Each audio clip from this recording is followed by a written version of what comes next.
Helen, could you tell us what are the main strengths and weaknesses of integration processes in Africa? I want to start with the strengths. I think the main strengths are really their pragmatism and their ability to innovate and try and really adapt to the situation. So to a certain extent, they have decided with the 2001 Constitutive Act of the African Union to adopt the right of humanitarian intervention, which is really in direct contrast to what they had been doing in the past. So that's really this pragmatism and this ability to adapt to the problems, especially after the Rwandan genocide. And the limitations are well known. It's hugely limited capacities, and really both in terms of peacekeeping, but also in terms of resources for each level of African regional organization. That much remains true, and they are still very much dependent on donor money.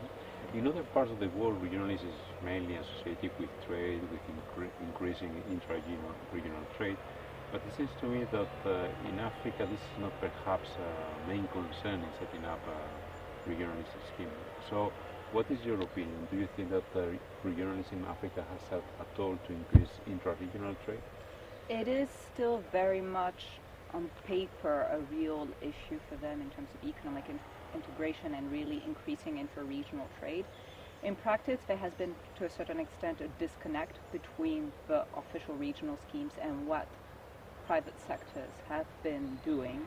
There has been, in some areas, some increase in trade, but it's usually business-led and that respond to market forces. So the impact of the regional frameworks are actually quite limited. And one of the clearest contrasts between Africa and other parts of the world is that the regionalism in Africa is very much focusing on security issues. So how this kind of difference could be explained?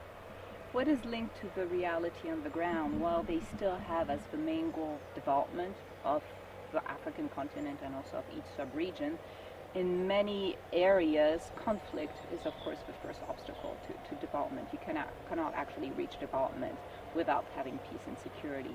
So it was just recognizing the reality on the ground and deciding to adapt to it, and also not necessarily always relying on the UN Security Council, but trying to take the leadership and really address these problems themselves.